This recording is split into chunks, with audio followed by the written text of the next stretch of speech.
के साथ साथ इस देश भर में बहुजन समाज के हमारे अपने सभी बहुजन महापुरुषों को मैं कोटि कोटि नमन करता हूँ।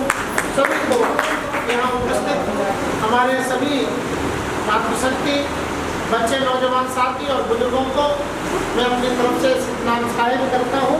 सभी को जय भीम जय भारत। सम्मानित साथियों, आज की अध्यक्षता कर रहे आदरणीय हमारे नीलकंठ टंडन साहब और यहाँ उपस्थित सभी बुजुर्गों से मेरा निवेदन है कि सहयोग से आज आप लोगों की एक अच्छी मीटिंग यहाँ होने वाली थी। तो मीटिंग तो अभी भी हो रही है, लेकिन बारिश ने, प्रकृति ने हमारे साथ थोड़ा सा कहीं न कहीं गड़बड़ कर दिया है। लेकिन जैसी भी है, आप लोगों के साथ एक अच्छी मीटिंग हम लोग करने जा रहे हैं। तो हम ये कोशिश करेंगे कि बहुत सारे जो हमें 1-8 घंटों में बात कर रखनी थी, उसको कम से कम समय में रखते हुए हम पूरी बात को कम शब्दों में आपके बीच में रखने की कोशिश करेंगे। तो आज का ये जो दिन है 24 सितंबर 2025, आज का दिन कई मामलों में महत्वपूर्ण है हमारे लिए। हमने ये कार्यक्रम जो आज रखा है संतों की इस भूमि पर, तो हमारे जो शिक्षा के महान गुरुदूत जिन्हें हम कहते हैं, महात्मा ज्योतिबा फूले संत में, हमारे संत पुरुषों ने जो भी हमें ज्ञान दिया वो बौद्धिक ज्ञान दिया। शिक्षा साक्षर तो वो भी नहीं, चाहे हमारे संत कबीर रहे हों, गुरु रविदास जी रहे हों, हमारे संत घासीदास साहब जो हमारे महापुरुष हैं, गुरु जी हैं, उनको भी पढ़ने का अधिकार नहीं। ये अंग्रेजी हुकूमत में लॉर्ड मैकॉले जब भारत आए, उन्होंने हमारे पूरे देश में जो सामाजिक, राजनीतिक और शैक्षिक, आर्थिक, व्यापारिक हर स्तर पर एक रिसर्च की और रिसर्च करने के बाद ये जाना कि देश की लगभग 90% जो आबादी है वो बिल्कुल निरक्षर है, मतलब लिखना पढ़ना नहीं जानती है। और यहाँ का जो सामाजिक स्ट्रक्चर है वो हमारी संतों की जो परंपरा रही उस हिसाब से मैनेज था, लेकिन शिक्षा के रूप में हम लोग बहुत पीछे नहीं बल्कि जीरो पे थे। तो लॉर्ड मैकॉले ने जब ये यहाँ का रिसर्च अपनी यूनिवर्सिटी में दिया और उनको उसका सम्मान मिला, तो मैं ये बात इसलिए थोड़ा सा आपकी 2-3 मिनट खराब करूँगा कि ये हम लोग शिक्षा पाए कहाँ से, ये लाइन कहाँ से बनी। तो लॉर्ड मैकॉले ने जब अपनी थीसिस, जो रिसर्च की किताब होती है, थीसिस बोलते हैं उसे, तो अपनी यूनिवर्सिटी में दी, ब्रिटिश यूनिवर्सिटी में, तो वहाँ उन्होंने लंदन की ब्रिटिश गवर्नमेंट थी और हमारे यहाँ का भी शासन और लंदन का शासन सबका एक ही ब्रिटिश गवर्नमेंट के द्वारा चलता था।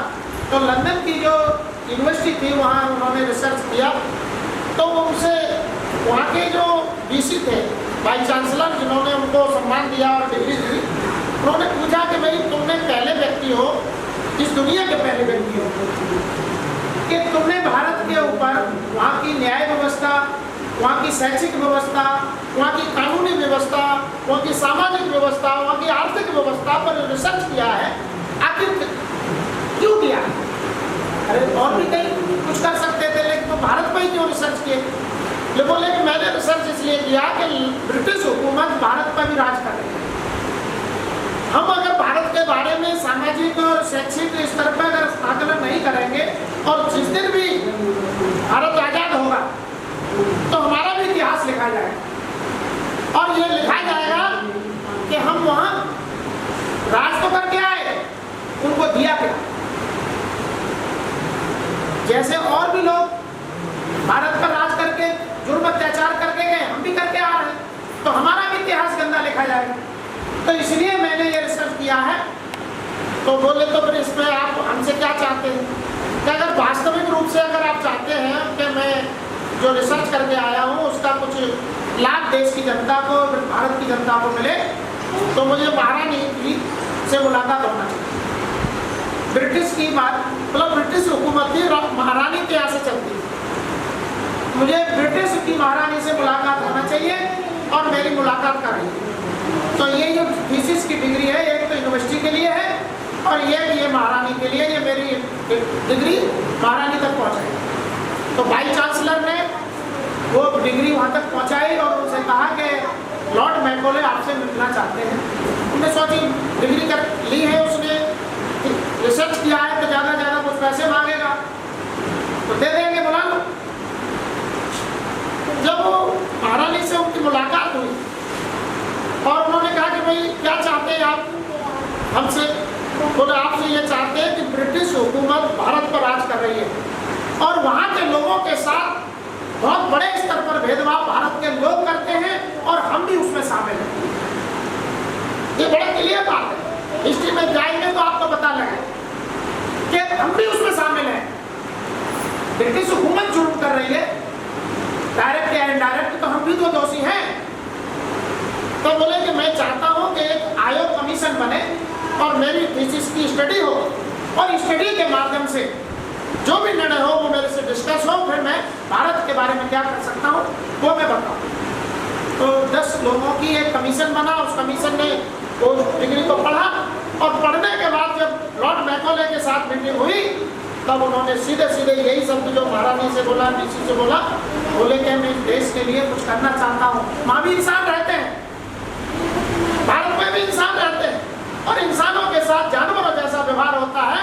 जितने भारत के ब्रह्मवादी, ब्राह्मणवादी, जातिवादी, ऊंच नीच भेदभाव व्यवस्था वाले लोग दोषी हैं, उतने ही ब्रिटिश हुकूमत में बैठे हुए हमारे जितने भी लॉर्ड और जितने भी शासक वर्ग है वो भी दोषी है। उसके बाद लॉर्ड मैकॉले को भारत भेजा गया और हमारे यहाँ की भारत की शिक्षा नीति बनी, न्याय नीति बनी, बहुत सारे काम हुए। तब जो है पहली बार न्याय मिलना शुरू हुआ। सबसे पहले फांसी की सजा बलात्कार में बंगाल में एक ब्राह्मण को हुई और तब से लेकर के आज तक लॉर्ड मैकॉले ब्राह्मणों का पहला दुश्मन। आप पता करिए, किसी भी ब्राह्मण से पता करिए, हमारे देश के ब्राह्मण का सबसे बड़ा दुश्मन लॉर्ड मैकॉले है और लॉर्ड मैकॉले हमारा सबसे बड़ा मित्र है। हो सकता है कि नहीं भाई? जिसकी नीति के कारण और जिसकी वैज्ञानिक सोच के कारण, उसके रिसर्च के कारण हमारे बच्चों को, हमारे बुजुर्गों को पढ़ने लिखने का मौका मिला। तो पढ़ने लिखने वालों में सबसे पहले महात्मा फुले को पढ़ने का मौका मिला। महात्मा फुले साहब से पहले सूत्रों में कोई पढ़ा लिखा नहीं था और महात्मा फुले ने महिलाओं में पहले पढ़ाई लिखाई का काम माता सावित्रीबाई फुले को किया। माता सावित्रीबाई फुले की 9 वर्ष की उम्र थी और महात्मा फुले साहब 13 वर्ष के थे जब उनकी शादी हुई। और महात्मा फुले साहब ने अपने घर में चोरी छुपे अपनी पत्नी को पढ़ाना शुरू किया। उनकी पत्नी के साथ साथ उनकी माँ बचपन में खत्म हो गई, तो उनकी बुआ जो थी वो महात्मा फुले की देखभाल करती थी। तो वो बुआ को भी पढ़ाने लगे। उन्हें जो भाई तू बीवी को पढ़ाना, थोड़ा मुझे भी कुछ लिखना पढ़ाना सिखा दे, तो उनको भी पढ़ाया। इस पढ़ाई के चक्कर में, शिक्षा के चक्कर में ब्राह्मणों ने दबाव बना करके महात्मा फुले साहब को अपने माँ बाप के घर से, माता तो थी नहीं, पिता के, और पिताजी से घर से निकलवा दिया। और तो उनके मित्र काम धन्यवाद करते हैं उस्मान शेख जी, जो अपने घर ले गए और उनकी बहन को भी महात्मा फुले साहब ने अपनी बीवी के साथ पढ़ाया और अपनी पत्नी को, माता सावित्रीबाई फुले को और माता फातिमा शेख को पहली बार हमारे पूरे भारत में शिक्षित पढ़े और पढ़ने के बाद पढ़ाने का जो ट्रेनिंग होती है, जैसे आज पीटीसी होती है, पढ़े लिखे लोग आप लोग जानते हैं, जैसे हम लोग प्राइमरी में पढ़ाने की पीटीसी होती है, शिक्षा देने की भी ट्रेनिंग दी जाती है, ऐसे ही महात्मा फुले साहब ने अपनी पत्नी को, फातिमा शेख को, दोनों को ट्रेनिंग दिलवाई अंग्रेजों से और पहली शिक्षिका माता सावित्रीबाई फुले बनी। मैं आज आपको बता सकता हूँ कि हमारी जितनी भी माताएं बहनें देश में पढ़ी लिखी हैं, चाहे वो ब्राह्मण के घर में पैदा हुई हो, चाहे ठाकुर के वैश्य के घर में या शूद्र के घर में या शूद्र में के अलावा भी अपने शूद्रों के घर में जितनी भी माताएं बहनें हमारी आज पढ़ लिख रही हैं, अगर वो पढ़ी है तो उनको पढ़ाने का काम, पहला काम माता सावित्रीबाई फुले ने और महात्मा ज्योतिबा फुले साहब। तो मैं और हमारे रोहित जी यहाँ जो कार्यक्रम कर रहे हैं, तो महात्मा फुले साहब ने मनुवादी ब्राह्मणवादी व्यवस्था के लोगों से, जातिवादी व्यवस्था के लोगों से बड़ा संघर्ष किया है। पूरा जीवन उनका संघर्ष में रहा। लास्ट में वो सेवा करते करते प्ले की बीमारी उस समय हुई थी और उसमें पहले महात्मा फुले साहब चले गए और उसके बाद माता सावित्रीबाई फुले, दोनों पत्नी की बीमारी, उस प्ले की बीमारी में ही सेवा करते करते ही मौत हो गई। तो मैं आपको ये बात इसलिए बताना जरूरी था कि महात्मा फुले के बारे में बहुत सारी कहानी है, घंटों लगेंगे चर्चा करते करते, लेकिन मैंने शॉर्ट में आपको बताया। तो महात्मा फुले साहब ने 24 सितंबर 1873 को एक सत्यशोधक समाज की स्थापना की। सत्यशोधक समाज, अभी हमारे रोहित जी बता रहे कि बुद्ध से लेकर के कबीर, हमारे गुरु रविदास जी, गुरु घासीदास जी और महात्मा फुले, बाबा साहब डॉक्टर अम्बेडकर, मान्यवर काशीनाथ साहब, जितने भी महापुरुष हमारे हुए हैं, जिन्होंने हमारे लिए काम किया है, उनका मिशन सत्य पर आधारित रहा। ठीक है कि नहीं? और सत्यशोधक समाज की स्थापना किसने की? महात्मा फुले साहब ने। कब की? 24 सितंबर 1873, यानी आज के दिन। आज 24 सितंबर है ना? 24 सितंबर 1873 को सत्यशोधक समाज की स्थापना की महाराष्ट्र। तो सत्यशोधक समाज का मतलब सत्य पर शोध करना, चिंतन मनन करना और सत्य ही अपने समाज को बताना और सत्य पर आधारित समाज का निर्माण करना। अब यहाँ भारत में दो प्रकार की लड़ाई चल रही है आज भी, पहले भी थी। गुरु घासीदास साहब के समय थी, नहीं होती तो उन्होंने सत्य की क्यों कही, जो यहाँ लिखा हुआ है, सत्य ही मानव का आभूषण है, क्यों कहा उन्होंने? भाई वो तो 1756 में पैदा हुए थे, 1756 में पैदा हुए, ठीक है ना? और 1850 में वो दुनिया से चले। हमारे इस महापुरुषों में मैं आज आपको बता दूं, गुरु रविदास जी की तो शायद वो उनकी भी 90 के आसपास एज रही है, उनका एग्जैक्ट नहीं पता, लेकिन मुझे दो महापुरुषों के बारे में जानकारी है। गुरु घासीदास साहब 94 साल के होकर के गए और ये महात्मा फुले, ये पेरियर साहब भी 94 साल के होकर के दुनिया से गए। इन दोनों की एज करीब करीब 94 साल होके गए, लेकिन गुरु साहब जो हमारे 1756 में पैदा हुए और 1850 में। तो मैं ये कह सकता हूँ कि गुरु घासीदास साहब के बाद अगर आंदोलन सही मायने में फुले साहब ने खड़ा किया, हम इसको कह सकते हैं। तो जो जन्म है फुले साहब का 1827 में हुआ और हमारे गुरु साहब जो है 1850 में चले गए। यानी गुरु साहब के जाने से कह सकते हैं क्या साल, 27 13 साल 13 साल के थे, नहीं 27 और 50 23 साल की उम्र में महात्मा फुले रहे होंगे, तब गुरु साहब चले गए। तो मतलब ये परंपरा जो हमारे संतों गुरुओं की रही वो चलती रही। और मैं कह सकता हूँ कि डेट के हिसाब से तो महात्मा फुले साहब ने जो आंदोलन चलाया और उस आंदोलन की देन है कि हमारे समाज में शिक्षित समझदार लोग पैदा हुए, माताएं बहनें हुई। लेकिन आज क्या हो रहा है कि महात्मा फुले नहीं है और महात्मा फुले का आंदोलन साहू महाराज ने चलाया, जिनको ओबीसी बिरादरी में यहाँ मराठा, यहाँ कुर्मी होते हैं, क्या कुर्मी कहते होंगे, जो कुर्मी कहते हैं, हाँ, तो कुर्मी समाज से साहू महाराज राजा थे। तो सत्यशोधक समाज जो महात्मा फुले ने बनाया, उस सत्यशोधक समाज को साहू महाराज ने आगे बढ़ाया। इस पर उन्होंने काफी समितियाँ, मीटिंग, उनकी कमेटियाँ बना करके उस पर काम किया। और सबसे बड़ा काम जो किया साहू महाराज ने कि जो पिछड़े वर्ग के लोग, जैसे आज बाबा साहब के संविधान में अगर हम लोग पढ़ते हैं संविधान के अकॉर्डिंग, तो आर्टिकल 340, 41 और 42 को जब पढ़ते हैं तो हमको ओबीसी, एससी और एसटी का ज्ञान होता है। अगर आर्टिकल 40 पढ़ते हैं तो हमें ओबीसी का रिकॉर्ड मिलता है, आर्टिकल 41 पढ़ते हैं तो हमें एससी का ज्ञान होता है, आर्टिकल 42 पढ़ते हैं तो हमें एसटी का ज्ञान होता है। लेकिन बाबा साहब के संविधान से पहले हमें किसी आर्टिकल का ज्ञान नहीं था, क्योंकि आर्टिकल ही नहीं, हम लोग सभी पिछड़े थे, पिछाड़े गए लोग, चाहे वो ओबीसी के लोग हों, सभी शूद्र थे। अब कोई अपने को कहे छत्री, अब ये महात्मा फूले तो माली बिरादरी से, यहाँ माली भाई रहते होंगे। अब माली भाइयों से बात करोगे, भाई तुम्हारे समाज का एक ऐसा महापुरुष हुआ जिन्हें तुम्हें और हमें पढ़ने पढ़ाने का हक दिया, तो वो शायद मान नहीं सकते, समझदार लोग को मान लेते। उनसे अगर यहाँ कोई माली समाज से है बंदा क्या? अरे यहाँ है क्या इस समय कोई है?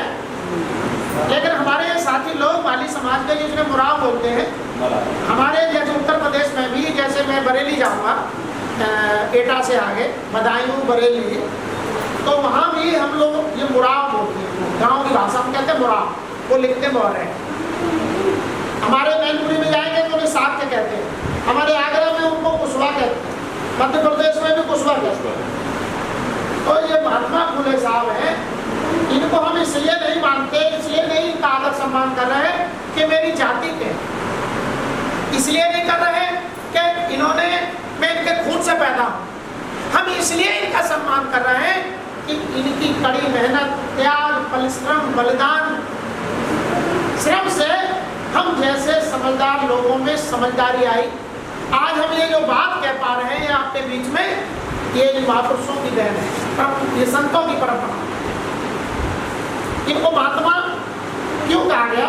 कि इस व्यक्ति ने अपना जीवन, माता सावित्रीबाई फुले और उनके कोई बच्चा पैदा नहीं था, तो इनके जो पिताजी थे उन्होंने बाद में घर से निकालने के बाद भी, पहले तो घर से निकाल दी, घर से निकालने के बाद एक बार अपने बेटे को घर बुला, और ये काहे के लिए बुलाए कि भाई तू चला तो गया ही है, मेरा वंश कैसे चलेगा?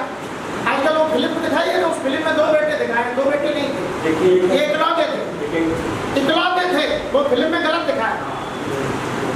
महात्मा फूले अपने माँ बाप के इकलौती संतान थे, और इकलौती संतान के भी बच्चे नहीं थे। उनके पिताजी ने इसलिए बुलाया कि मैं बीमार चल रहा हूँ, तू अपनी दूसरी शादी कर ले, कम से कम मेरा वंश चलाने के लिए तेरे बच्चे तो पैदा हो जाएंगे।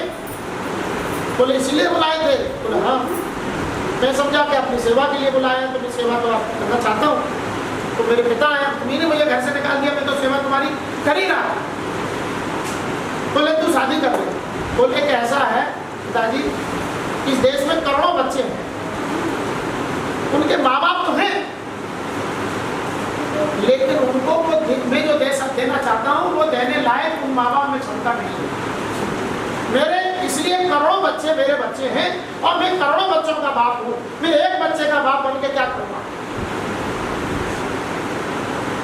ये सब जो है महात्मा फूले साहब ने बोले। तो आज भी हमें गर्व होता है कि हम महात्मा फूले साहब के अनुयायी हैं, उनके विचारों पर चलने का काम कर रहे हैं। वो ऐसे महापुरुष थे जिन्होंने अपने पिताजी की वो इच्छा जो है एक दादा बनने वाली, तो उन्होंने एक ब्राह्मणों के यहाँ माता बहनें बैठी हैं, अब आप समझती हैं मेरी बात।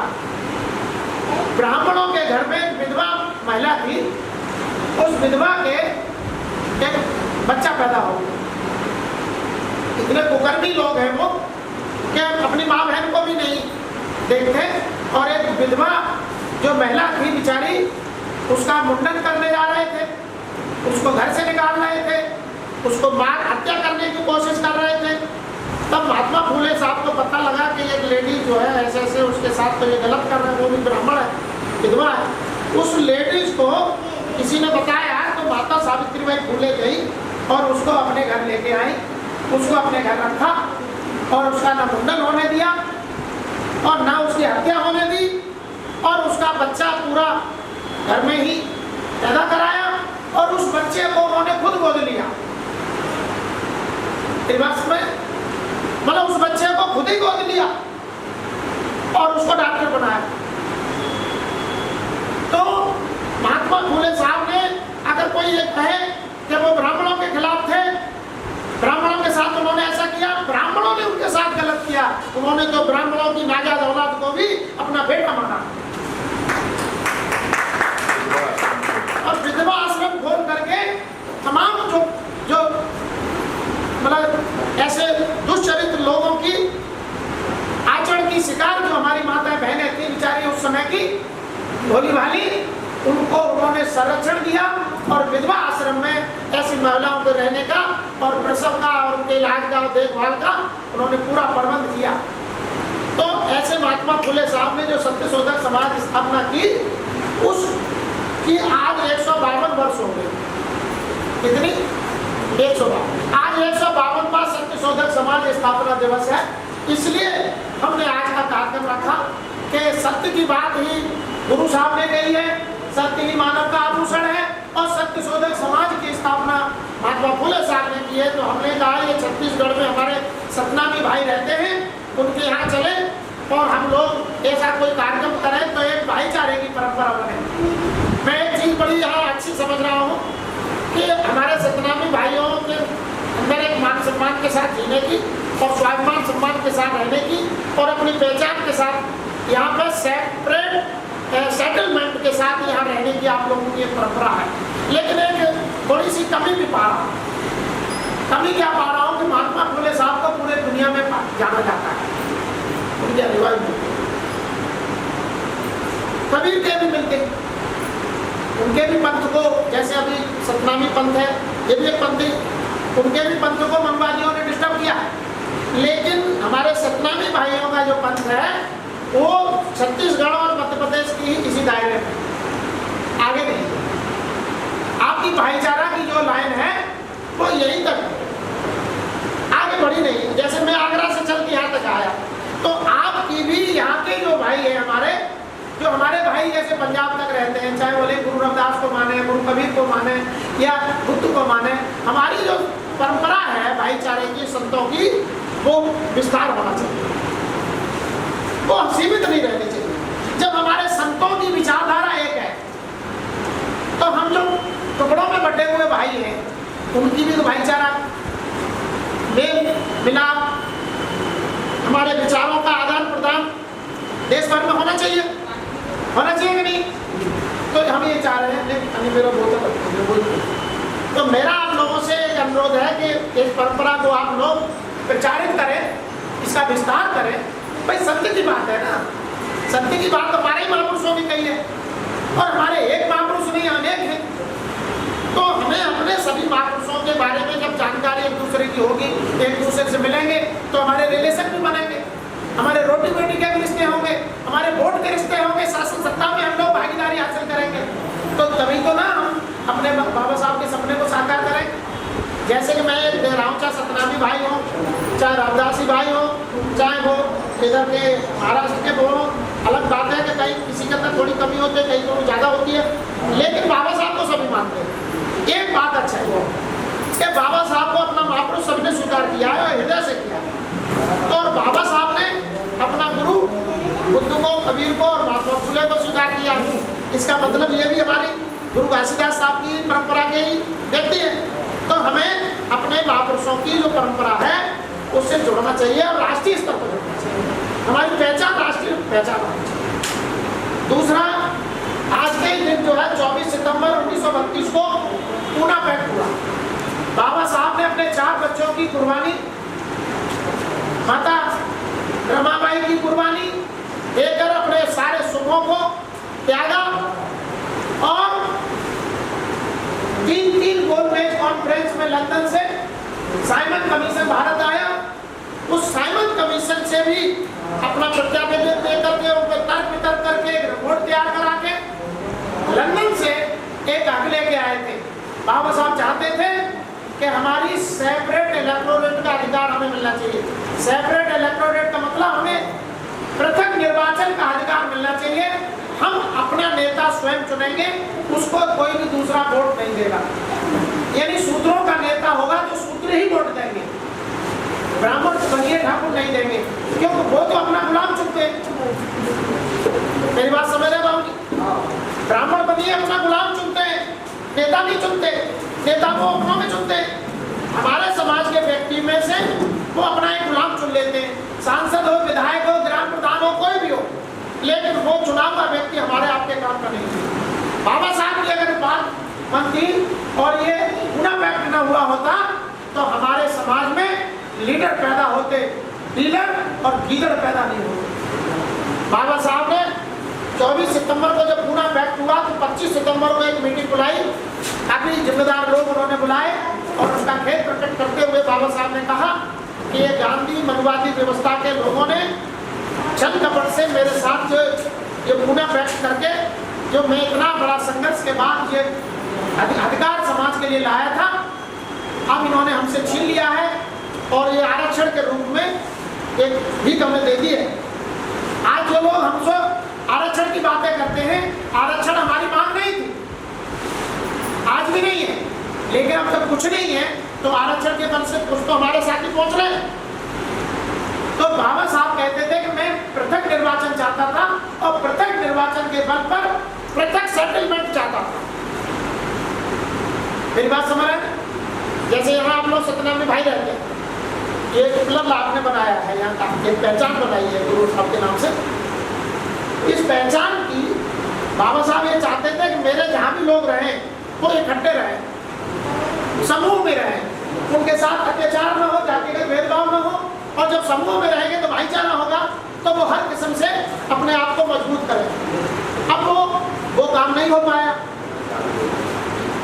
अब हम ये चाहते हैं कि पूरे भारत में शिक्षा का राष्ट्रीयकरण होना चाहिए, समाज शिक्षा प्रणाली लागू होनी चाहिए। वो बैनर मिला क्या? बैनर हो तो लगा दीजिए। शिक्षा का राष्ट्रीयकरण होना चाहिए, समाज शिक्षा प्रणाली के आधार पर फ्री आवासीय शिक्षा का प्रबंध होना चाहिए। चाहे राष्ट्रपति के घर में बच्चा पैदा हो, चाहे मेरी माता के घर में बच्चा पैदा हो, उसको एक जैसी शिक्षा मिलनी चाहिए जिसकी हमको जरूरत है, जिसकी बाबा साहब को जरूरत थी, मुझे जरूरत है, आपको जरूरत है, मेरी आने वाली पीढ़ियों को जरूरत है, इस बच्चों को जरूरत है। तो ये काम नहीं कर रहे। तो क्या कह रहे हैं? 5 किलो राशन लो, फ्री मजा मौज करो। 5 किलो राशन किसने मांगा? हमारे समाज में किसी ने नहीं मांगा, पूरे भारत में किसी ने भी 5 किलो राशन की कोई डिमांड नहीं की। लेकिन ये लोग क्या कर रहे हैं? हमें 5 किलो राशन नहीं हुई लगे, 5 किलो राशन की बात कर रहे हैं। हमें 5 किलो राशन नहीं चाहिए, कोई इस चुनाव में साड़ी नहीं चाहिए, किसी को खाने पीने की वस्तु नहीं चाहिए। हम वोट का अधिकार बाबा साहब ने 4-4 बेटों की कुर्बानी देके, माता रमाबाई की कुर्बानी देकर, अपने सारे सुखों को त्याग करके ये अनमोल धरोहर हमको दिए। जो विरासत है हमारे पास वोट का अधिकार, वो मेरे दादा ने नहीं दिया मुझे। वसीयत में मुझे खेत मिल सकता है मेरे दादा का, सोना चांदी मिल सकता है, मेरा घर मकान दादा दे सकते हैं, लेकिन मेरे दादा ने मुझे वोट का अधिकार नहीं दिया। आपके भी दादा ने नहीं दिया, बाबूजी के भी दादा ने नहीं दिया। क्यों जी बाबूजी? टंडन साहब नहीं दिया ना। ये वोट का अधिकार हमको बाबा ने दिया। कौन से बाबा ने? बाबा साहब टाई वाले बाबा ने। जब टाई वाले बाबा ने वोट का अधिकार दिया है और कोई भी आकर के हमसे वोट के अधिकार को लालच में लेना चाहता है और नहीं तो वो जबरदस्ती हमारा वोट डालने जाते हैं, ये बात जो है ये बहुत ही निंदनीय है। हम इसकी निंदा करते हैं।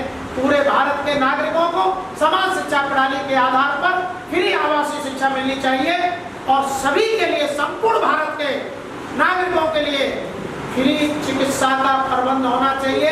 शिक्षा और चिकित्सा सरकार के हाथ में होनी चाहिए। प्राइवेट शिक्षा और प्राइवेट चिकित्सा का बहिष्कार करते हैं। इसके लिए हम लोग पूरे देश में राष्ट्रव्यापी आंदोलन चला रहे हैं।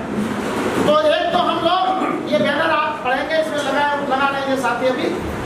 दूसरा, एक तो ये हम लोग शिक्षा की बात कर रहे हैं और आज हम लोगों ने महात्मा फुले के सत्यशोधक समाज स्थापना दिवस पर, पूना पैक्ट काला दिवस पर अपने समाज के बीच में, बहुजनों के बीच में, अपने बहुजन महापुरुषों की जो परंपरा है, विचारधारा की परंपरा, उस पर हम चर्चा आपके बीच में आए हैं। तो दूसरा आपके ये देखिए इस बैनर में बहुत कुछ लिखा है। इसमें सबसे नीचे महात्मा फुले साहब के पैरों के नीचे लिखा है, विद्या बिना मति गई, मति बिना गति गई, गति बिना नीति गई और नीति बिना वित्त गया और वित्त बिना सूत्र हताश और निराश हुए, इतना अनर्थ सिर्फ अविद्या के कारण होगा। तो ये महात्मा फुले साहब का पूर्ण संदेश है, इसको हमें समझना चाहिए। बगैर शिक्षा के हम कुछ नहीं है, काला अक्षर भैंस बराबर है। और शिक्षा भी हमें जो बर्बादी व्यवस्था के लोग देना चाहते हैं, हमें वो नहीं चाहिए। शिक्षा बाबा साहब वाली चाहिए, महात्मा फुले वाली शिक्षा चाहिए। ठीक बात है कि नहीं? अब इस काम को करने के लिए साहू महाराज ने हमको भागीदारी 26 जुलाई 1902 को पहली बार अपनी रियासत में सभी पिछड़ों को 50% भागीदारी दी। आज उसी के तहत बाबा साहब भी संविधान में आर्टिकल 340 और 41 लिख पाए। उसी के बदौलत ही आज हम लोगों को थोड़ा बहुत हक मिल पा रहा है, मौलिक अधिकार मिल पा रहा है। वो भी लोगों के पेटों में गदगदा रहा है, वो उनके पेट में दर्द हो रहा है। इसलिए उनका भी ये साहू महाराज का संदेश है, जिसकी जितनी संख्या भारी उसकी उतनी भागीदारी। ये साहू महाराज का संदेश है, इसको भी हमें समझना चाहिए, इसको मनन करना चाहिए। काशीराम जी कहते हैं, तमन्ना अगर सच्ची है तो रास्ते हजार बनते हैं, और तमन्ना अगर झूठी है तो बहाने भी हजारों मिल जाते हैं। आज हमारी तमन्ना सच्ची, तो गुरु साहब के इस दरबार में टंडन साहब के आशीर्वाद से आप सभी लोगों से हमारी बातचीत हो रही है। ये हमारी तमन्ना सच्ची है कि मैं आगरा से चल के आया, हमारे रोहित भाई की मदद से, उनके तन मन धन के सहयोग से हम लोग यहाँ कर पाए बातचीत, और आपके बीच आमने सामने हमारी मुखातिब बात हो रही है। तो ये काशीराम जी की संदेश है, हमारी तमन्ना सच्ची है। मैं चाहता हूँ कि हमारे बहुजन समाज के जो जागरूक साथी हैं, चाहे वो बुजुर्ग 80 साल प्लस हो, चाहे वो 15 साल के प्लस नौजवान हो, इनकी सबकी हमारे महापुरुषों के सिद्धांत पर चिंतन मनन मंथन करने की आवश्यकता है, मनन करने की आवश्यकता है, जिससे कि हम लोग अपने महापुरुषों के बताए रास्ते पर चल करके हम इस देश से उत्क्रांत कर सकें। बाबा साहब ने 25 नवंबर 1949 को संविधान सभा में जब संविधान की समीक्षा काउंसिल की मीटिंग चल रही थी, उसमें बाबा साहब का लगभग 1-1.5 घंटे का भाषण उसमें हुआ। उन्होंने पूरी संविधान सभा में क्या क्या प्रक्रिया हुई विशेष रूप से, जैसे मैं आपके बीच में कम शब्दों में अपनी बात कह रहा हूँ, बाबा साहब ने कहा, तो बाबा साहब ने उस दिन कहा, आज मैं ये बात कहने में हकदार हूँ कि मेरे समाज के लोग जो सदियों से जातिगत आधार पर पिछाड़े गए पीड़ित लोग हैं, उनको शिक्षा के क्षेत्र में भी पीछे धकेला गया। आज वो वोट की ताकत से अपना राजा अपने वोट के माध्यम से चुन सकते हैं। तब बाबा साहब ने कहा, मेरे बहुजन समाज के लोगों, तुम जाओ अपनी दीवारों पर लिख दो, तुम देश के शासक हो। ये संविधान बनाने के बाद बाबा साहब ये बड़ी बात कह पाए, लेकिन आज उस समय तो दीवारें नहीं थी, आज तो दीवारें हैं। आज दीवारों पर, किसी दीवार पर भारत में नहीं लिखा है कि मेरे बहुजन समाज के लोगों, जाओ तुम अपनी दीवारों पर लिख दो तुम देश के शासक हो। लेकिन कहीं नहीं लिखा है, ये लिखना चाहिए, ये लिखना चाहिए। अब जरूरत है कि जब हम लोग ये बात कहेंगे, ये दीवारों पे लिखेंगे, तो हमारे अपने लोग तो जागृत होंगे। हमारा दुश्मन हम पर जातिगत आधार पर भेदभाव करता है, उच्च नीच का व्यवहार करता है, हमें शिक्षा के अधिकारों से वंचित करता है, हमें हक अधिकार नहीं मिलने देता, हमारे विरुद्ध षड्यंत्र करता है। और हमारे विरुद्ध षड्यंत्र ऐसे ऐसे होते हैं, हम समझ भी नहीं पाते। हम उन्हीं के बताए रास्ते पर चल करके अपने खिलाफ हम खुद ही षड्यंत्र में शामिल हैं। हमारे खिलाफ 90% षड्यंत्र में हम खुद शामिल हैं, हमारा समाज शामिल है। हमें सोचना होगा कि हम गलती कहाँ कर रहे हैं, हम अपने महापुरुषों के सिद्धांत से कितने भटक रहे हैं, हम अपने दुश्मन के साथ कितना मेल कर रहे हैं, हम अपने दुश्मन की बातों में कितने उलझे हुए हैं। हमें इस बात पर समझना है। तो इन्हीं सारी बातों को ध्यान में रखते हुए हमारे देश में जो चतुर्वर्णीय जो व्यवस्था है, उस पर हम लोग जो है ये जो बैनर हमने, ये बैनर जो आपने देखा, ये तो बल्ला वाला बैनर तो आज के कार्यक्रम का, लेकिन ये बैनर परमानेंट है। इस बैनर को लेकर के मैं पूरे देश के अंदर, चाहे मैं मध्य प्रदेश हो, राजस्थान हो, उत्तर प्रदेश हो, उत्तर प्रदेश के गोरखपुर से लेकर के इधर आगरा तक कहीं भी मैं जाता हूँ या मेरे साथी जाते हैं, तो इस बैनर के माध्यम से अपने महापुरुषों के सिद्धांत पर चर्चा करते हैं। क्या चर्चा करते हैं? कांशीराम जी कहते थे कि जैसा कि कल हमने बताया, NDS is equal to change. अगर हमें इस व्यवस्था से मुक्ति पानी, इस व्यवस्था से अपने समाज को बचाना, सदियों की जातिवादी ऊंच नीच भेदभाव की चतुर्मणि जो व्यवस्था है, इससे हम अपने समाज को बचाना है, तो कांशीराम साहब वैज्ञानिक थे, तो आप लोग जानते हैं ना, कांशीराम साहब वैज्ञानिक थे, और वैज्ञानिक जब भी किसी काम को करता है वो अपने सूत्र बनाता है। तो कांशीराम साहब ने अपने सूत्र बनाए, NDS is equal to change. NDS का मतलब क्या है? N का मतलब नीड को हिंदी में जरूरत बोलते हैं, D का मतलब डिजायर को हिंदी में चाहत बोलते हैं, S का मतलब स्ट्रेंथ को हिंदी में ताकत बोलते हैं, बराबर चेंज का मतलब परिवर्तन। अगर हमें व्यवस्था परिवर्तित करनी है देश में, तो कांशीराम जी के इस फार्मूले के बगैर कोई दुनिया की ताकत, मैं दावे के साथ कह सकता हूँ, कितना भी बड़ा विद्वान, कितना भी बड़ा PhD होल्डर, रिसर्च होल्डर, कोई भी व्यक्ति मेरे को सामने आकर के ये कह दे कि इस फार्मूले की जरूरत नहीं, यहाँ परिवर्तन कर सकते, मैं उसको खुल के बात करना चाहता हूँ। इस फार्मूले के अलावा, कोई कांशीराम जी की सोच के अलावा कोई भारत में कोई दुनिया की ताकत व्यवस्था परिवर्तित करने के लिए सक्षम नहीं। क्यों? कि कांशीराम जी ने वैज्ञानिक तरीके से इसका रास्ता ढूंढा, सिर्फ अकेले नहीं ढूंढा, उन्होंने तथागत बुद्धि से लेकर के जितने भी महापुरुष हैं, वो तो आपको पता है कि पहला चुनाव अगर कांशीराम साहब लड़े, वो आप ही के यहाँ से जांजगीर चांपा से लड़े थे, तो यहाँ से लगभग 150 किलोमीटर है लगभग, तो पास ही है। ये मान सकते हो कि कांशीराम साहब ने पहला राजनीतिक बीज यहीं से डाला, छत्तीसगढ़ से, और मैं छत्तीसगढ़ में आज आकर के आपके बीच में जो चर्चा कर पा रहा हूँ, मैं अपने आप को धन्य समझता हूँ।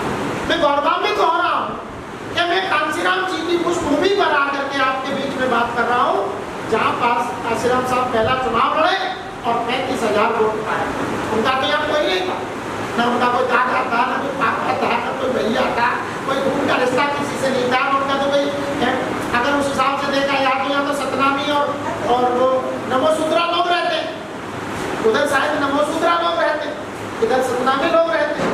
तो नमोसूत्रा और सतनामी लोगों ने, गुरु घासीदास जी के चेलों ने, या हरिचंद ठाकुर और गुरुचंद ठाकुर के चेलों ने उनको 35,000 वोट दे करके जो मान बढ़ाया कांशीराम जी का, आज कांशीराम जी पूरी दुनिया में है।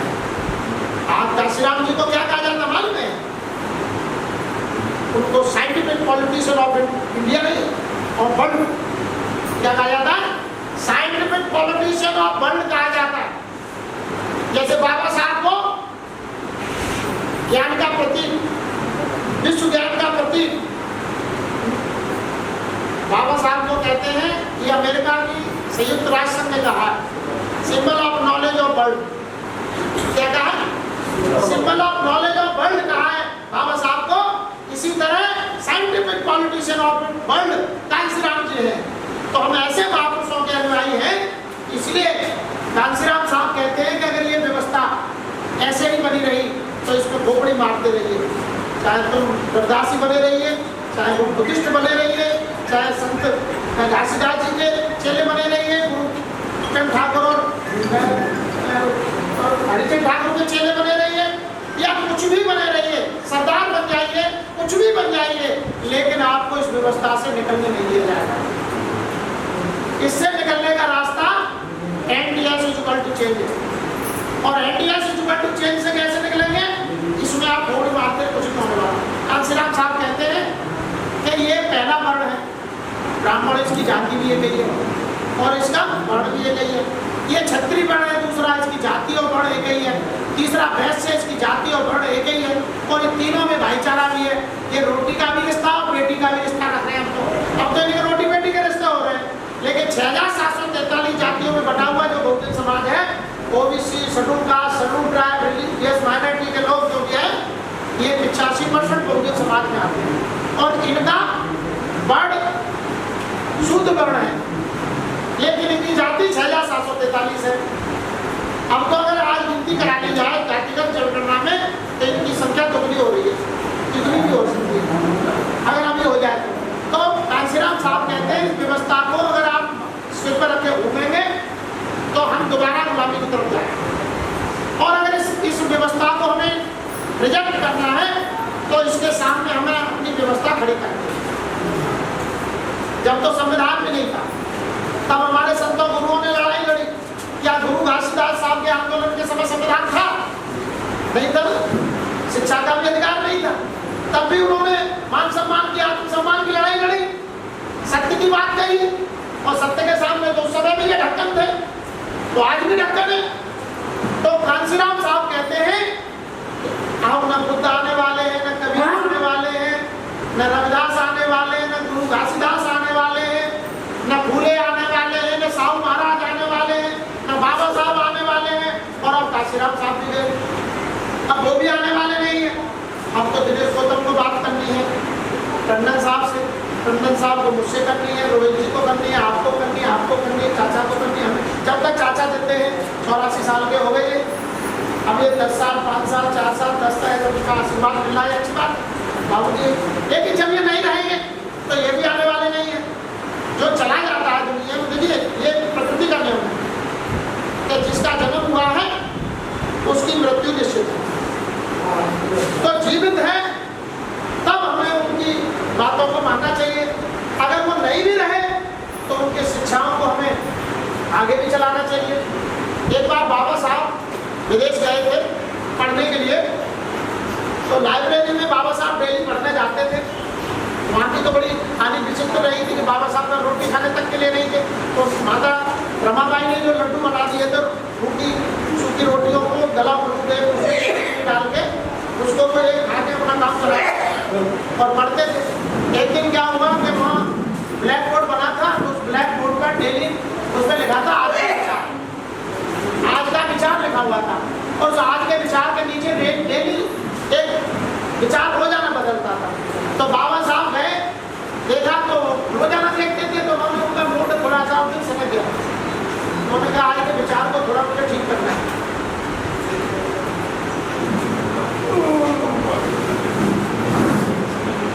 नहीं, हमारी बात समझ पा रही है क्या?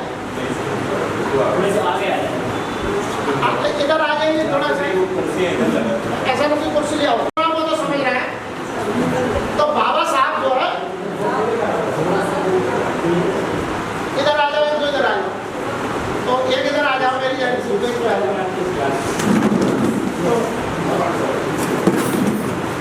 मेरी तो मेरी बात को समझिए, थोड़ा सा ध्यान मेरा बच गया। बाबा साहब ने देखा कि वहाँ लिखा है महापुरुष मरते नहीं है। आज का विचार, मेरी बात समझ रहे हैं? आज का विचार क्या लिखा कि महापुरुष मरते नहीं है। बाबा साहब ने उसको पढ़ा, 2 बार पढ़ा, इधर उधर देखा और डस्टर उठाया और डस्टर से उसको ऐसे करके मिटा दिया। अब जैसे मिटा दिया तो लाइब्रेरी इंचार्ज को पता लगा, वो आया भाग के, अरे भाई ये क्या कर दिया तुमने, ये मिटा दिया, आज का विचार था। तो विचार था इसीलिए तो मिटाया। बोलो क्यों? ये विचार पूरा नहीं है। तो पूरा कैसे है तो वो मैं बाद में बताऊंगा। अरे तो तुमको अकेले फिर तुझे औरों को बताना पड़ेगा।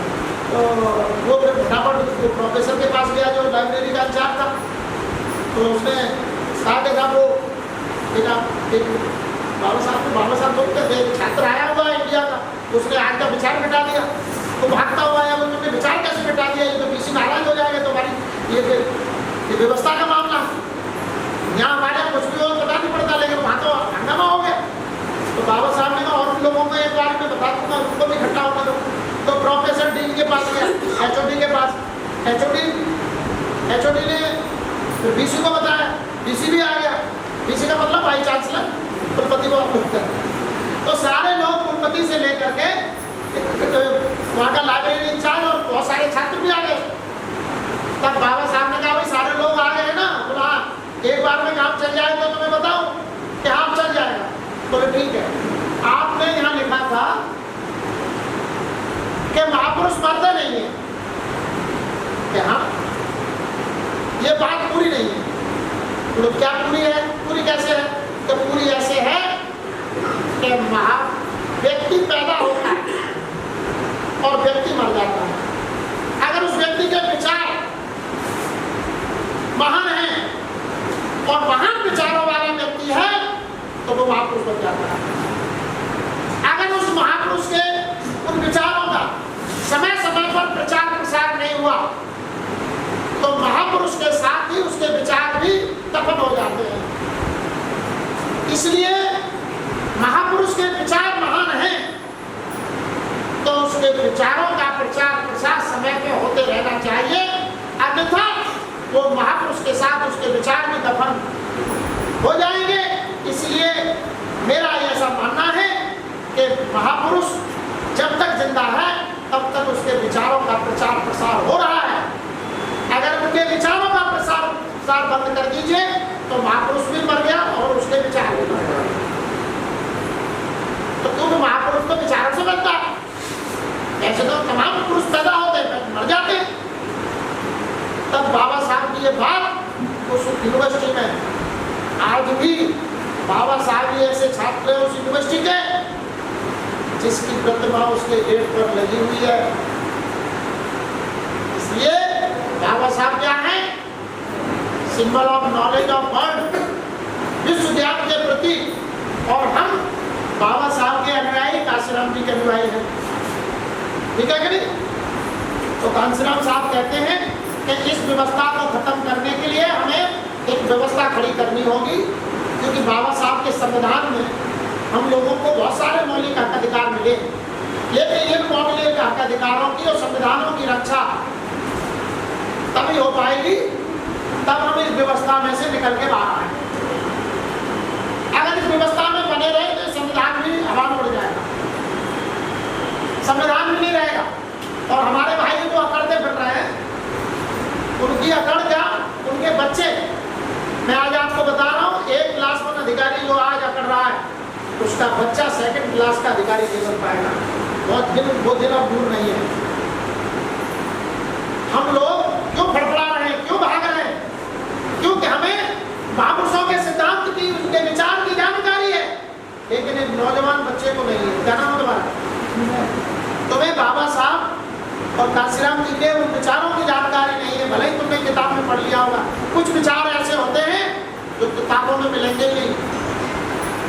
वो विचार तो एक दूसरे को बताने पड़ते। जो मैं आज आपके बीच में बात कर रहा हूँ ये बात किसी किताब में नहीं लिखी, लेकिन कांशीराम जी को मैंने सुना है, पढ़ा है, देखा है। मुझे खुद नहीं पता कि मैंने कांशीराम जी को कितने बार सुना है, मुझे खुद नहीं पता। लेकिन आपने नहीं देखा, बाबूजी ने देखा, इनने देखा, इनने देखा, इनने देखा। ये इनके चेहरे बता रहे हैं कि मेरी और इनके विचार कितने मेल खाते हैं। आपका मेरा चेहरा बता रहा है कि मेरे और आपके विचारों में मेल में कोई प्रॉब्लम नहीं है, लेकिन आपको उन विचारों की जानकारी नहीं है। जानकारी अगर आपको मेरे द्वारा हो गई तो आपके मेरे विचार पे लिखा जाएंगे, खा जाएंगे कि नहीं? तो कांशीराम साहब कहते हैं कि अगर बाबा साहब के विचारों, उनके सिद्धांत, उनके संविधान में जो हमें मौलिक अधिकार मिले हैं उनको बचाना है तो मनी माफिया मीडिया से हमें अपने समाज को भी बचाना होगा। समझ गए मेरी बात? मनी माफिया मीडिया कौन है? ये मीडिया है, ये माफिया है, ये मनी पूरा देश पर इन्हीं का कब्जा है कि नहीं? पूरे देश को नियंत्रित कर रहा है कि नहीं? पूरा देश इनकी मुट्ठी में है। सारी व्यवस्थाएं, लोग कहते हैं कि हमारे देश को विधायिका, कार्यपालिका, न्यायपालिका और ये पत्रकारिता के लिए वे संवैधानिक नहीं, लेकिन तीन चीज हमारे देश को चलाती है, विधायिका, कार्यपालिका और न्यायपालिका, ठीक है ना? लेकिन वो आज किनके हाथ में? क्या हमारे पास है? न्यायपालिका हमारे पास है, विधायिका हमारे पास है, कार्यपालिका हमारे पास है, तो हम तो खाली हाथ खड़े।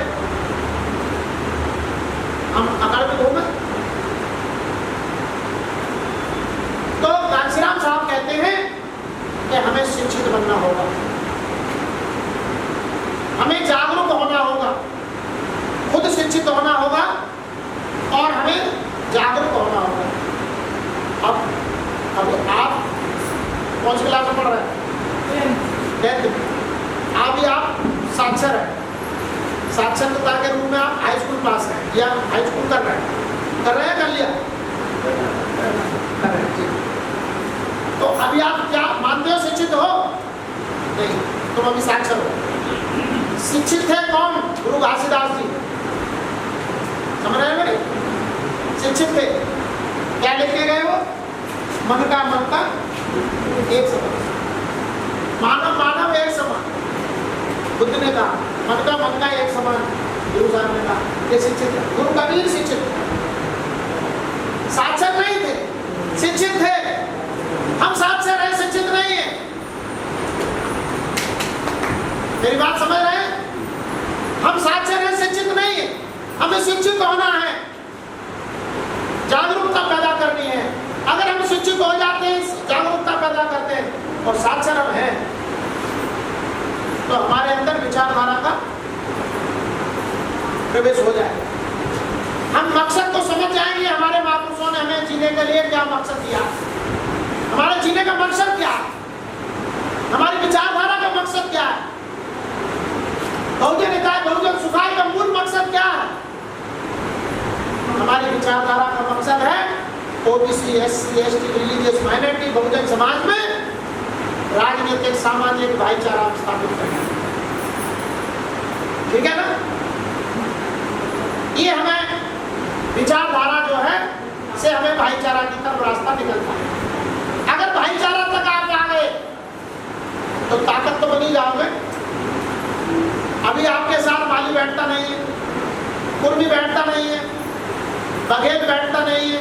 मैंने सुना है कि हमारे लोग आपस में बघेल भी लिख लेते हैं।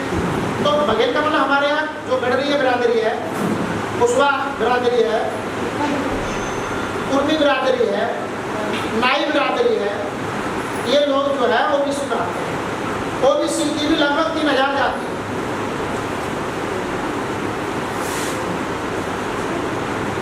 ओबीसी की लगभग 3000 जाती है और 6743 जातियों में OBC, SC, ST, religious minority है। और उसमें भाईचारा ये बनने नहीं दे रहा, ये नहीं बनने दे रहा। ये लट चलाता है कि भाईचारा तुम भाईचारा बनाते हो, ये लट दिखाता है और जरूरत में तो चलाता भी है। ये अपना पैसा फेंकता है, तुम्हें भाईचारा न बन जाए, ठीक है कि नहीं? और विधायिका, कार्यपालिका, न्यायपालिका उनकी मुट्ठी में। तो हम तो नंगे पैरों नंगे हाथ खड़े, खाली हाथ।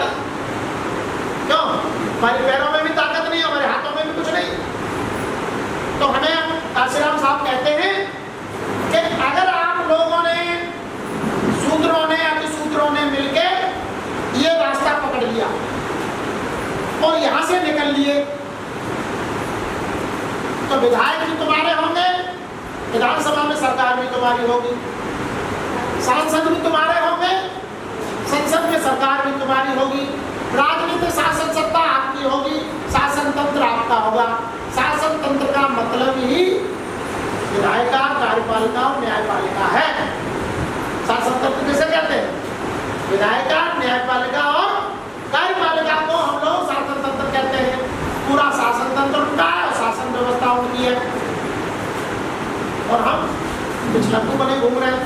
जबकि बाबा साहब ने वोट का अधिकार हमें पिछलक्कू बनने के लिए तो दिया था।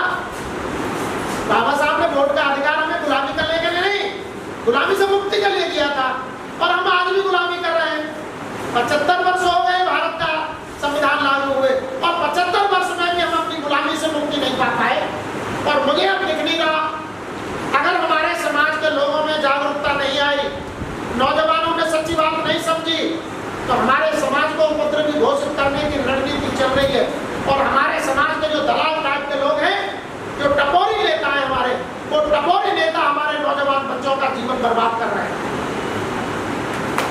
मेरी बात समझ रहे होंगे? मैं किसी का नाम नहीं लूंगा, लेकिन आपको इशारा दे दिया है मैंने। कांशीराम साहब ने किसी के खिलाफ एनसीआर तक दर्ज नहीं होने दी। हमारे खिलाफ कांशीराम साहब के जीते भी कोई मुकदमा दर्ज नहीं हुआ। एक आध हुए भी तो दूसरे फर्जी, हम तो लोगों के हटे में टांगड़ आने वाले हैं ना, तो हटे में टांगड़ आने में तो हो ही जाती है।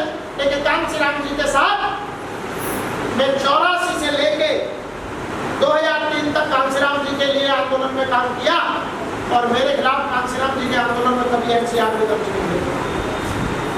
ठीक है, आज भी मैं लाखों करोड़ों लोगों की आवाज हूं, पहचान हूं। पूरे देश में नहीं, देश के बाहर भी लोग मुझे जानते हैं।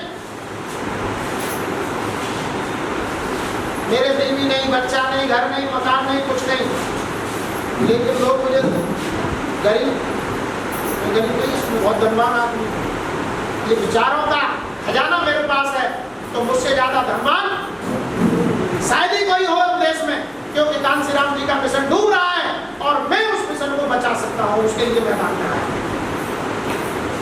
मेरी बात समझ रहे हैं? धनवान वो होता है जिसकी धन दौलत से समाज उन्नति कर जाए, वो धनवान नहीं जो गरीब अपना घर बेच के भाग जाए। क्या वो धनवान है? वो धनवान नहीं है। समाज उन्नति कर जाए वो धनवान है। तो मैं अपने आप को महापुरुषों के सिद्धांत और विचारधारा का धनवान व्यक्ति मानता हूँ।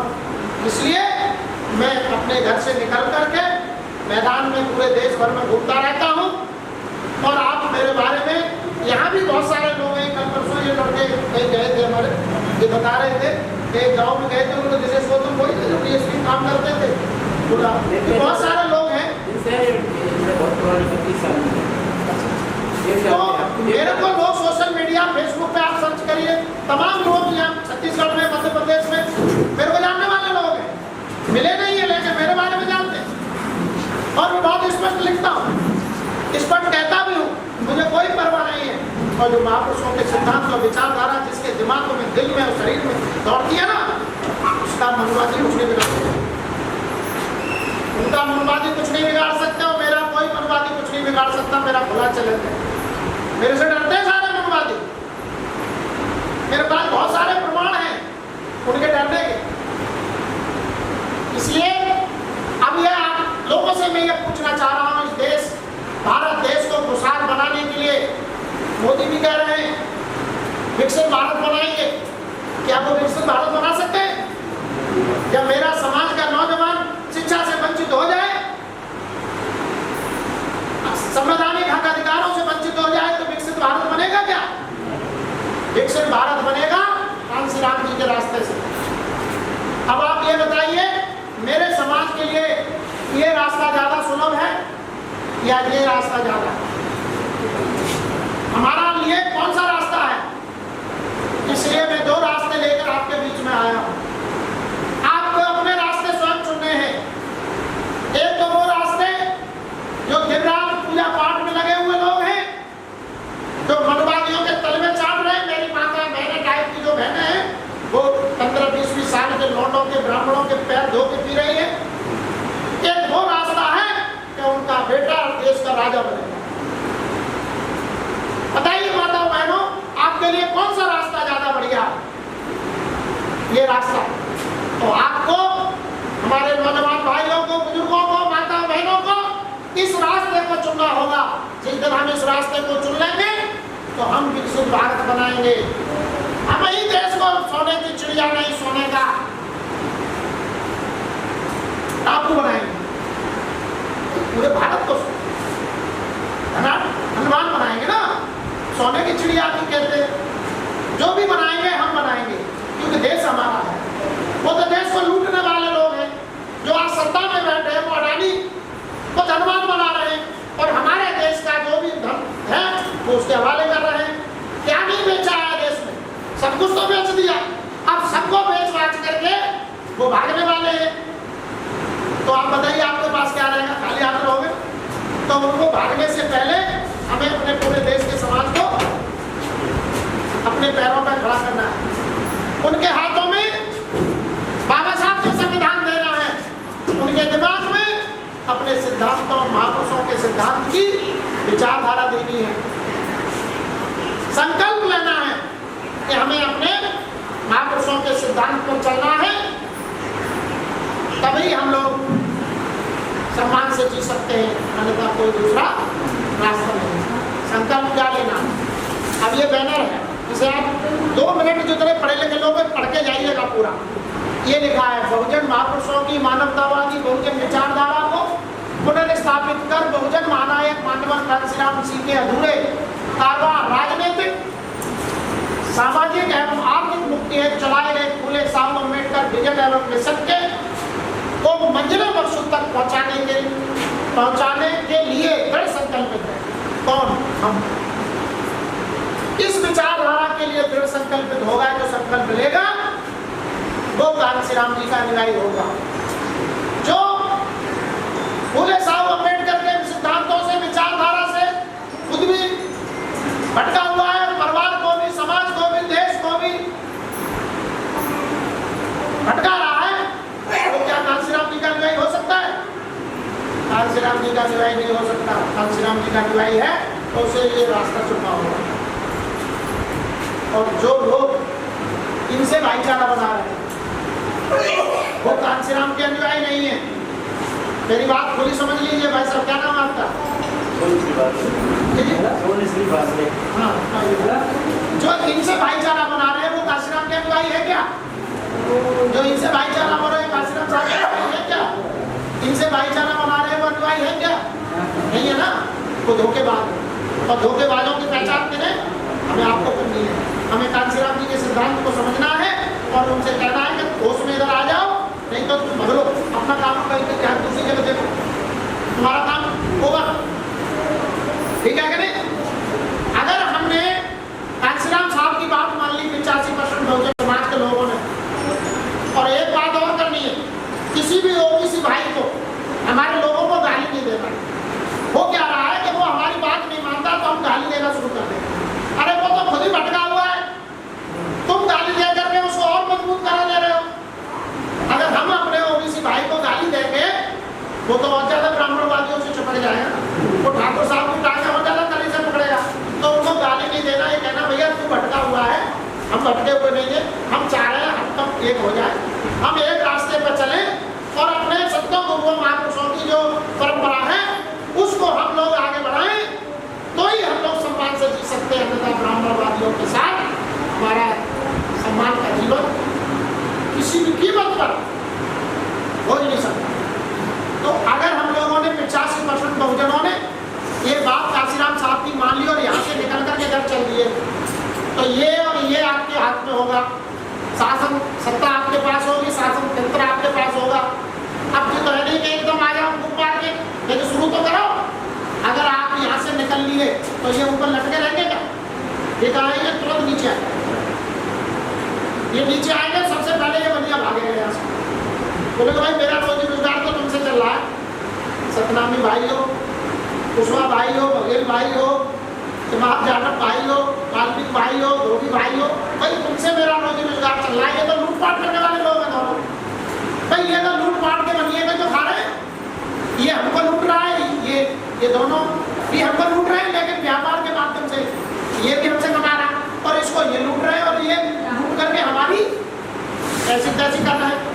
तो अगर हम यहाँ से निकल गए तो ये नीचे आएंगे, सबसे पहले बनिया आपके पास भागेगा, भैया हम तुम्हारे साथ हैं, हम इनके साथ नहीं रहना चाहते भाई, ये तो लूटपाट वाले लोग हैं, हम तुम्हारे साथ रहेंगे और तुम्हारे साथ सुरक्षित भी रहेंगे, सत्ता भी तुम्हारे पास है, तो कोई दिक्कत नहीं है। वो बनिया सबसे पहले भागेगा। फिर ये दो क्या करेंगे?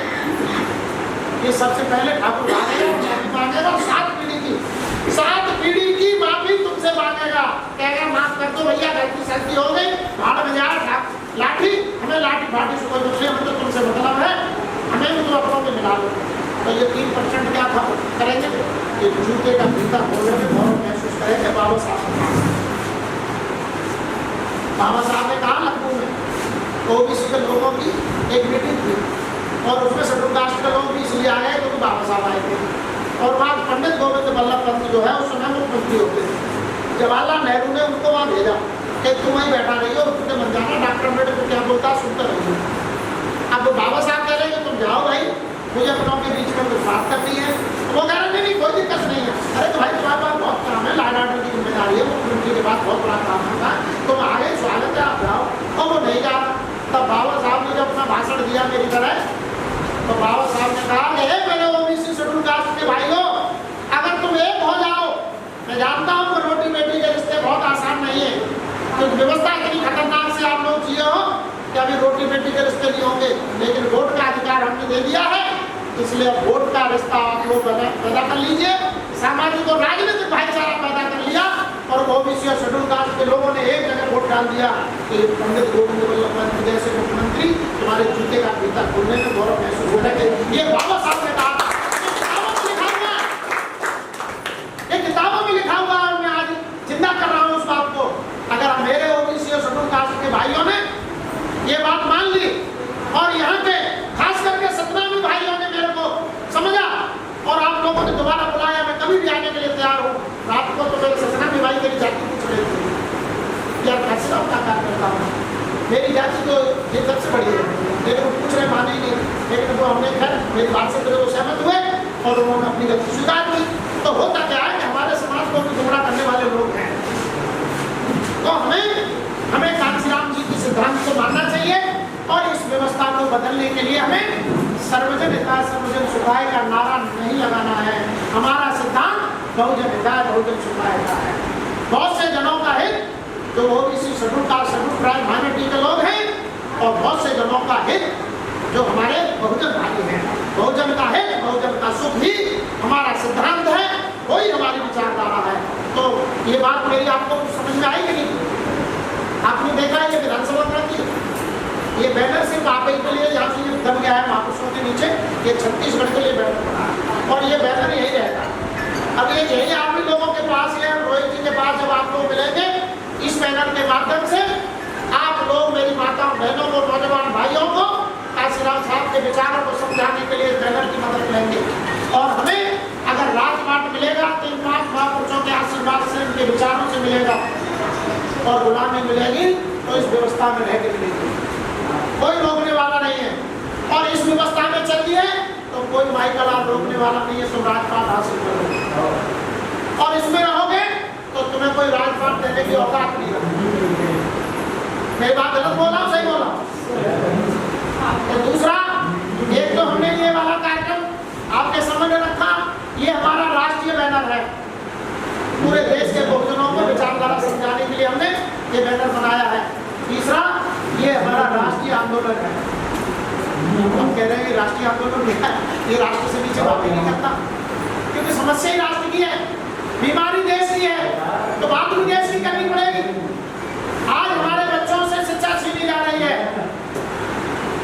और हम चाहते हैं, हमने लिखा है भारत देश की जनता को मुफ्त राशन की नहीं बल्कि शिक्षा का राष्ट्रीयकरण कर समान शिक्षा प्रणाली के आधार पर फ्री आवासीय शिक्षा व्यवस्था एवं शासन स्तर से बेहतर फ्री चिकित्सा और नशा मुक्त भारत तथा समान रूप से बगैर भेदभाव के न्याय सुरक्षा रोजगार और यातायात के साधनों की दरकार है। मैं आज देख रहा हूँ मध्य प्रदेश और छत्तीसगढ़ में एक सिंगल बस सरकारी नहीं है, मैं गलत तो नहीं बोला, सिंगल बस नहीं है। यातायात के साधनों में ट्रेन में भी हम लोगों के लिए ढंग से जगह नहीं है और यहाँ पर कल में बस में बैठ के आए हम तो छोटे छोटे बच्चे जो होते हैं 15 साल के 20 साल के, ऐसे छोटे छोटे बच्चों के बैठने लायक जो बस थी गाँव में हम लोगों के टाइम जो आगे वाली सीट में लग रहे और बड़ी मुश्किल से हम लोग वहाँ से 30 किलोमीटर से आना। तो अब ये बताइए, और बहुजन समाज परिषद ने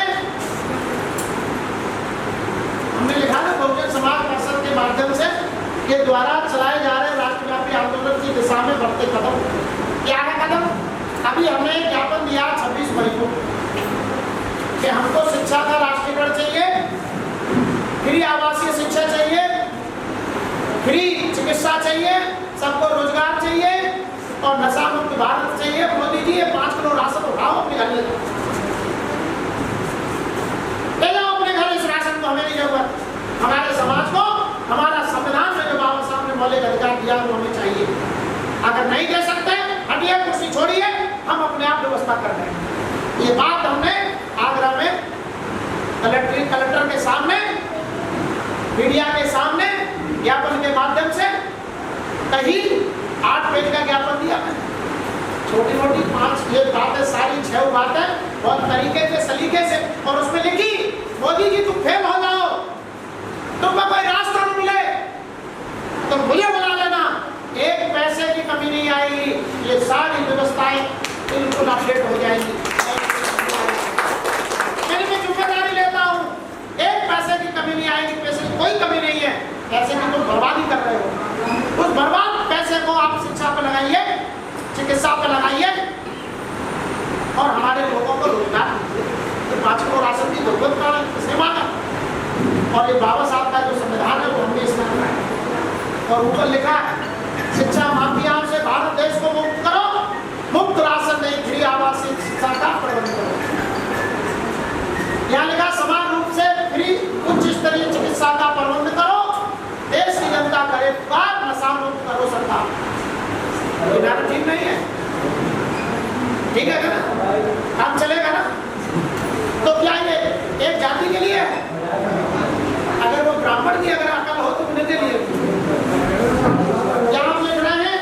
संवैधानिक मौलिक अधिकार मांगने से प्राप्त नहीं होंगे बल्कि संघर्ष से हासिल करने पड़ेगा। संघर्ष बाबा साहब कहते हैं शिक्षा वो शेर नहीं का दूध है जो पिएगा वो दहाड़ेगा। क्या शिक्षा मिली नहीं रही तो दहाड़ेगा? थोड़ी सी मिली थी उसको तुम कर रुक रहा है। हर जोर जुल्म की टक्कर में संघर्ष हमारा, ठीक है कि नहीं? तो ये बैनर, ये राष्ट्रीय आंदोलन का बैनर है, शिक्षा के लिए आंदोलन हमने छेड़ दिया है। मोदी रहे तो रहे, जो सरकार आएगी वो इस पर काम करेगी, नहीं करेगी तो रहेगी। हमने कह दिया अगले 50 साल की राजनीति इस बैनर पर नहीं हुई तो दिनेश गौतम अपने बाप से पैदा नहीं। क्या 50 साल अगली राजनीति इस बैनर पर चलेगी इस देश की और मोदी की कोई हैसियत नहीं जो इस बैनर को नकार दे। अभी कल परसों आपने बोला हमारा मुख्यमंत्री मोदी कह रहा नशा मुक्त भारत करेंगे, कि तुम क्या करोगे? तुम तो नशा पिला रहे हो, गली गली में शराब की दुकान खुलवा रहे हो, जो गली गली में शराब की दुकान खुलवा रहे हैं, शिक्षालय बंद करा रहे हैं। मध्य प्रदेश, छत्तीसगढ़, उत्तर प्रदेश कितने स्कूल बंद हुए हैं? सरकारी स्कूल बंद हो रहे हैं। जो सरकारी स्कूल बंद कर रहे हैं वो शराब खाने खोल रहे हैं, वो कह रहे हैं नशा मुक्त भारत करेंगे, तो लूटी बना रहे हैं, झूठ बोल रहे हैं। तो हमारा आप लोगों के माध्यम से, क्योंकि आज समय काफी प्रकृति ने हमारा साथ नहीं दिया, लेकिन जो भी आप हमारे लिए बहुत महत्वपूर्ण है। एक बार मैं आज आपको बता दूं कि 98 में चुनाव चल रहा था। चुनाव से पहले कांशीराम साहब कैंपेन कर रहे थे, तो उस समय छत्तीसगढ़ का, मध्य प्रदेश का, राजस्थान का, दिल्ली का नहीं था, इधर का चुनाव हो रहा था, 3 राज्यों का। तो 3 राज्यों का चुनाव हो रहा था। तो कांशीराम साहब दिन में इधर हेलीकॉप्टर से आते थे और शाम को 2 मीटिंग दिल्ली में करते थे। तो एक दिन कुछ बामसेन के लोग उनको ले गए कि चलो साहब मीटिंग में। उन्होंने मीटिंग करी सड़क के किनारे। अब सड़क के किनारे जो संचालन कर रहा था वो था, 3 और बैठे थे और बाकी लोग आ रहे जा रहे, वहाँ कोई था ही नहीं। अब कांशीराम साहब को उन्होंने बोलने के लिए खड़ा कर दिया। अब कांशीराम साहब अपना भाषण देने लगे, मिशन समझा रहे। अब कांशीराम तुमने समझी कि गाली पाली दे तो आगे। अब कांशीराम साहब 1 घंटे भाषण दिए, वहाँ पर 3 बैठे, एक संचालन कर रहा था, चौथे वो खुद थे, 5 लोग खुद थे। अब 5 लोग मंच पे, बाकी लोग आ रहे जा रहे। जब भाषण खत्म करके वो जो संचालक महोदय था, क्षमा कर दिया, जीवन की बड़ी गलती हुई है, अब कभी गलती नहीं होगी, ऐसी गलती हमसे कभी नहीं हुई, अब आज माफ कर दो। ये क्या हो गया भाई, तुझे काहे की माफी मांग रहा? खुद ऐसे बोलते थे ना। तो बोले सर आज कोई था ही नहीं, पता नहीं, मैं लोगों को बहुतों को बोला, बोले मैंने मीटिंग ऐसी जगह रखी, 1,000 लोग यहाँ पे चले गए होंगे, भाई रोड चलता हुआ है, लोग बहुत से आ रहे थे जा रहे थे, वो लोग देख भी रहे थे मुझे, कोई 2 शब्द सुन के गया, कोई 10 शब्द सुन के गया, लोग चले तो गए। अच्छा ये बता, यहाँ इस मंच से मैं भाषण दे रहा तो कितने लोगों ने देखा? तो साहब सोचो 10,000 लोगों ने देख लिया होगा, तो कम से कम 10,000, ज़्यादा भी देख होंगे। अभी तो कांशीराम को इतना तो है ही है कि लोग जानते हैं ना। हाँ सो जानते हैं, आपको समय का सब कांशीराम की बोल रहे हैं। अभी मेरा तो इतना ही बहुत। तू संचालन कर रहा और ये 3 बैठे हैं, अगर इनमें तीनों में मेरी बात समझ में आ जाए तो मैं यही समझूंगा कि मैं आज का दिन मेरा सफल हो गया। अबे तुम 3 ही समझ लो मेरी बात, वो बाद में समझते रहेंगे। तो मेरा आप लोगों से क्षमा करिए, मैं कांशीराम साहब की भाषा में आपसे बात नहीं कर रहा। मैं ये सोच रहा हूँ कि 40 लोग आप लोग हम लोग माता बहनी सब करते हैं। अगर इनमें 10 लोगों ने मेरी बात को समझ लिया तो मैं छत्तीसगढ़ आने का मुझे मलाल नहीं होगा, क्योंकि आपकी कोई गलती नहीं है। गलती तो इस मौसम की है जो रात से पानी पड़ रहा है। बाबूजी ने तो व्यवस्था ऊपर कर दी, बहुत अच्छी व्यवस्था उधर थी। तो 250 कुर्सियों का इंतजाम था, टेंट का पूरा इंतजाम, माइक वगैरह। टेंट वाला माइक भी लेके नहीं आया बारिश में और वो आया भी नहीं, क्योंकि वो टेंट लगेगा ही नहीं। लगाऊंगा ना मैं, मालूम है, देख के गया। तो वो बाबूजी की, इनकी टंडन साहब की ये कुर्सियाँ जो करीब 50 कुर्सियाँ यहाँ रखी हैं, उन्हीं पे आपको बैठने का आपने ये मौका दिया है। और मेरे जैसे बेवकूफ़ आदमी को बकबक करने का ये मौका मुझे आप लोगों ने दिया है। रोहित भाई को बहुत बहुत धन्यवाद और टंडन साहब को, और हमारे साथी इलाहाबाद से चल के भी आप लोगों के बीच में यहाँ आए हैं, और मैं उनका भी आभार प्रकट करता हूँ। और आप सभी को पुनः सतनाम साहिब करते हुए, जय हिंद जय भारत करते हुए अपनी